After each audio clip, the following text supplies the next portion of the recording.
Hello again and welcome to the Franchise Everything podcast, where we talk about everything and anything franchising. I'm Glenn Walford, and today I'm joined by Peter Knight, the franchise accountant. G'day, Pete. G'day, Glenn. How are you? I'm very well, thank you, mate. Great. Very well. We're going to jump straight into it. This is an important one. This one is about, is this franchise a good investment for you? Yep. And particularly focusing on the 5 things to know. Yeah, there's 5 really important points that most people, we encourage people to work their way through and think through in a structured manner. And I think it's important. We talk a lot about what don't people know, what do they say and everything, especially when you and I, we spend so much time at franchise expos and talking to potential buyers and the questions they ask and the things that we learn about the things that they need to know or don't know. So the number one thing, and I asked you to come up with 5 key things. So I said, zero it into 5 things for me here, please, so we can really tighten this down. So people can, our hope is that people get a bit of a checklist from this, isn't it? And they can follow through. First one was, how much is it? How much is the franchise looking at? And what are the things we're thinking about and looking at there? Yeah, it's great. We start with this first one, how much is it going to cost? Really is the question that we're asking. And that will be made up of a few things, not just one thing. So the first thing is, how much is the actual franchise fee? Mm-hmm. So most of the franchises out there, they'll charge a fee, which gives them access to the branding and the name and the know-how and the IP that they're getting. That's like a license fee or something. License fee, to, isn't it? Yeah, it gets them access to the franchise. Now, first, what they normally do is, so if they're looking at a hospitality business or something, and it might be listed price at $300,000. Yep. And normally everything's included, but then that's obviously got the broken down part of that is the license fee. Yeah, that's right. So when they say $300,000, ask them what's involved in that. What's that made up of? Mm-hmm. And for a hospo business, something like that, it would be a license fee will be part of it. There'll be a training fee will be part of that. Yep. There'll be some collateral, some uniforms, some giveaways, some of those items. Mm-hmm. The big chunk will be the amount of the fit out of the store fit out, or the build of the shop. The build of the shop. Yeah. If it's got some sort of equipment or stoves or ovens or bench tops or that type of thing, they'll be included in there as well. Sometimes for these ones, it's hard for them to actually say, for the franchisor to actually say, oh, that one's going to be $310,000, because they may not have the store yet. They may not have the location. It's probably likely if the franchise is expanding that they won't know exactly what the cost is up front, but they will be able to give a broad range. Because different sites will cost different amount, obviously, to fit out and everything as well, and depending on the size and the type of fixtures and everything they're using. But they'll get a fair idea if they want it to be a certain number of square metres big, and they'll have an idea. So that's the upfront cost. But there's more to it than that. So the upfront is how much to get this thing going, but then there's the ongoing charges. Most franchises out there charge either a monthly fee, a flat fee, or what's called a royalty. A royalty tends to be a percentage based on the turnover of the business. And that's each month you'll be paying a royalty depending on the sales of the month before. And I suppose it's important to think out from a franchising perspective. A lot of people might instantly go, oh, I don't want to pay a royalty every month.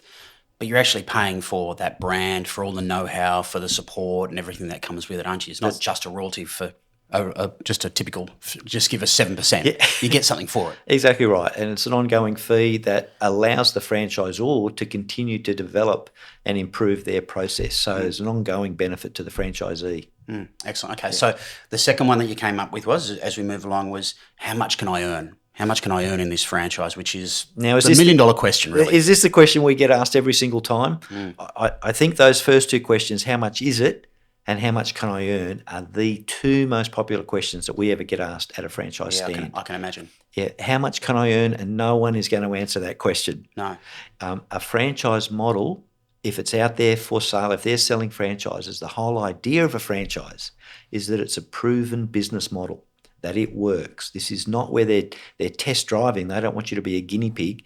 This thing works. And so for the franchisee, when they're the prospective franchisee, when they're buying this thing, they want to know, well, how much can I earn?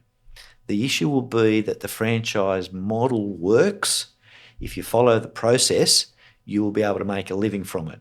Franchisors will then say it's up to you as to how hard you work, what sort of ability that you have to do the actual thing of the franchise, and then typically they'd say it's unlimited.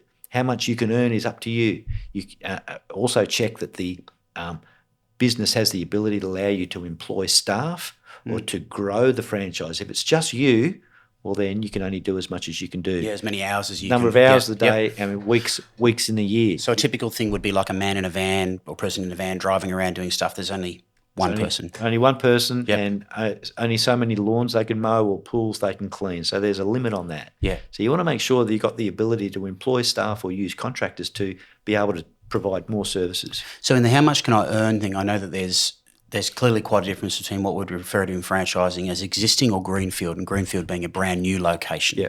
So can you just talk through the how much can I earn question when it comes to whether it's an existing business and greenfield and what the difference is? Yeah, good. An existing business will be where the opportunity is for you to buy somebody else's business. Mm-hmm. So what would be involved there? So it's already operating. It's already going, and you can look at their figures from the past and say, okay, well, if I keep things just as they are, I'll be able to earn what the previous guy was earning. And then you start thinking, oh, well, how could I improve it? What could I do to increase the profit? And so therefore you might see an opportunity that you can make some more money. A greenfield is where there is no other business of that brand in that location that you're looking at. There may be one in the next suburb along or the next town along, but not in that particular location. For that sort of thing, it is a bit of an unknown. You rely very much on historical data and averages and everything, aren't you? Yeah. Well, there is no historical data. Of that location, but of the network. So is there somebody in a similar situation who started from scratch? Now, that one probably depends on the initiative of that new business owner to get out there and get known in the area, to build their own networks, connections, and build the brand of the business in that area. There's two parts to that. The franchisor will do their bit as far as at the high level, branding and sort of getting the brand known out there, marketing, and the level what they refer to as the local area marketing is for that particular business owner to do their own local area marketing and get to know, sponsor the local footy club, do something for the local schools, just get out and about and be known in their local community. It's actually a really important part. It is, and I think this is a really important distinction, is that I understand the frustration when you talk to people researching franchises saying, well, how come they can't tell me how much I'm going to earn? Do you know your business or not? I totally get that when people have that frustration, but I think there needs to be recognition. It's very hard to understand, and because the question you can be a bit of a smart aleck back on it. Well, how good are you? Yeah. Are you going to be good at what you do? That's not helpful, though, is it? But isn't it? It doesn't help the conversation along, and it certainly doesn't answer the question. It feels like you're avoiding it. Yeah, and depending on how much detail the franchisor has, their model should be able to say, if you can make this many appointments, if you get out to see this many people, what we've found is our conversion rate from inquiry to appointment, from an appointment to a proposal, from a proposal to a sale. We should know what those conversion rates are. That data should be available. Yeah. And there's a very difficult question. We even have comments in our YouTube channel and everything about saying, well, why aren't you telling us how much we could earn? And as I try to explain, it's a very difficult question to answer because it's so location-based, isn't it? It's so personal-based. Yeah. And also we look after some clients that are within the same brand. Yep. And one business the owner might be making 30 grand. In the same brand, somebody else might be making 200 grand. Yeah. Same brand, doing things differently. Yeah, very much so. Yeah. But there's all demographic factors, location factors as well, isn't there? A whole lot of different factors. Excellent. Okay, so we'll move on to the third one that you put down is can I afford it? Can you afford the loan, whatever the business may be, the funds for the business? Talk us through that. Really good question. So just say, using that example we used before, somebody walks along at a franchise expo and says, how much is this one going to be? And the salesperson says, well, it's $300,000. I don't know anyone who's got $300,000 in the top drawer at home. Wouldn't be in the top drawer, probably in the bottom drawer or underneath the mattress. Yep. Yeah, absolutely. So that sort of money's not around in cash. Like that's just not there. And so how do we come up with that sort of money? There's a couple of different ways. So the question then becomes like, how do we afford it? Really means how do we structure our finances so that we can make that payment? Yep. It usually involves some debt. And so there's how do we get that sort of access to that sort of money? Talk to the bank. If we've got, say, a home loan where we've got some equity in the home, we can borrow against that equity and use some of that funds. We may have to restructure That's a very typical way to do it, isn't it? Yeah, typical way to do it. So somebody will typically have some savings as well as then looking to borrow against their home loan. They can do it that way. Also, there's some of the items within the business. So if there's some equipment or if there's a vehicle, you can get finance on those specific items within the business itself. So that way it's starting to combine a couple of different forms of finance in different ways to pull the pieces all together. Yeah, so if you're a man in a van, that might be $120,000 buy-in, but 60 of that might be a lease. So you don't need to come up with it. Might be a lease of a vehicle, which is secured by the vehicle. Yeah, that's right. Yeah. There are things that are harder to get finance for. So if part of the franchise fee was for training, it's hard to get finance for training. Sometimes it's hard to get finance for the franchise fee because the license fee. License fee. Banks think they're intangible. So they're kind of a thing you can't touch it, you can't feel it, you can't nail it. Whereas something like a van or a car or some equipment, ovens can be specifically identified and financed themselves. Yeah. Okay. And do you see do you get involved with a lot of your clients and everything on the finance side of it and how to structure that? Yeah, nearly every second deal. Yeah. So it's often the case where people are saying, well, this is the one that I want. How do we actually go about making it all come together? It kind of links, there's a few things that all tie in together here, because if you go to the bank and say we need to access, we'd like to access this money, the banks have an appetite. The banks are actually keen to lend to franchising. Yeah. So it's not the case that they don't want to lend. They do want to lend, but they want to be sure of the risk that they're taking.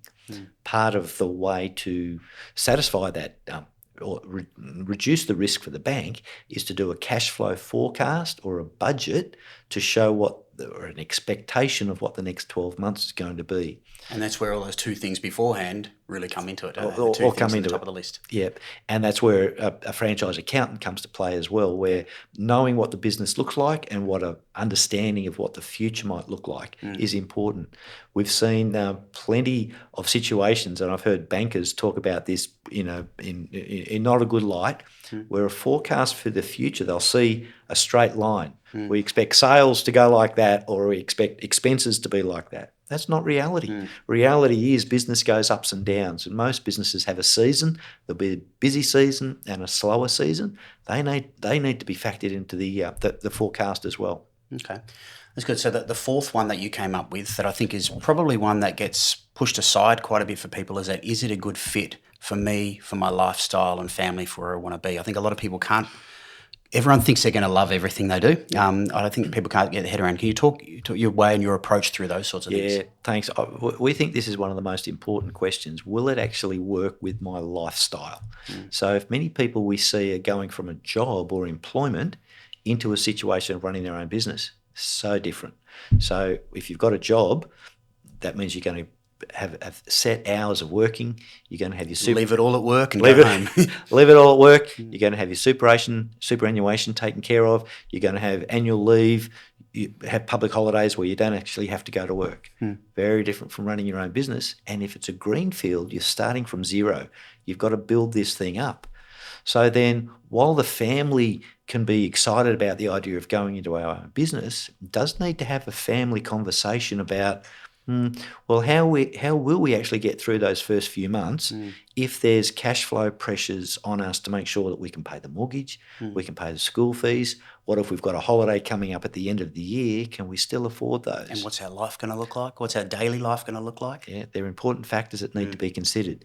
They're not financial, so it's kind of weird for an accountant but they're to be almost as important, aren't they? Absolutely. Because it's going to depend on the success of the business. And if it doesn't work out, you'll have a conversation that says, why did you do this? We talked about this before. I always said, we don't want those situations. So it's as much work as we can do at the start to put us in a good stead so that the future's looking better than a nightmare. And I think in the purchase process, this is when it's so important that potential franchisees have days in the field with existing owners, talking to existing owners, what's it like. I think that stuff gets pushed aside a little bit.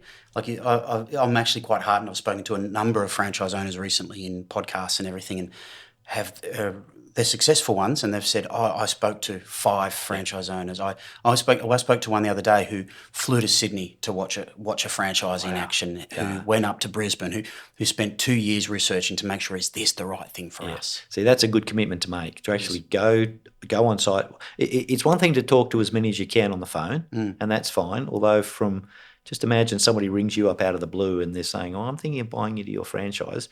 and it's on the phone. Yeah. Well, we're all getting so many spam calls. We don't Yeah. know, is this going to be genuine, and how much am I going to actually pour out my heart as to the dramas I've had, unless I've got a beef to bear. Of course. And so really, it can sometimes work in reverse, can't it? Yeah, it can. Well, we'd certainly support the idea of talking to as many as you can. But as you've said, I think one of the better things is to be in the store, if it's a store, or be in the van with them, do the run with them, see what's involved day to day.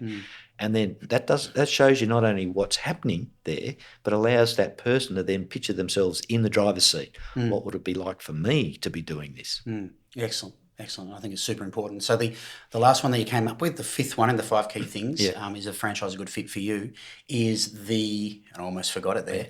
Do you like the franchisor?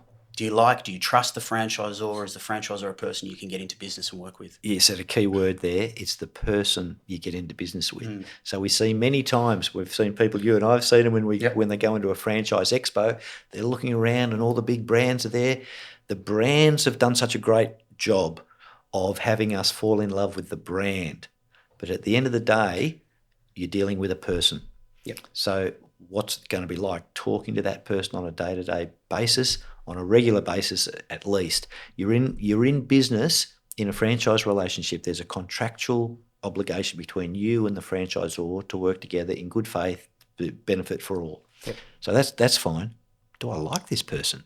What's going to happen at the start? It's all going to be fun where everyone's smiling and this is just a beautiful future. Period. It's the honeymoon period. And then what? What are they going to be like if things go wrong, if things get tough?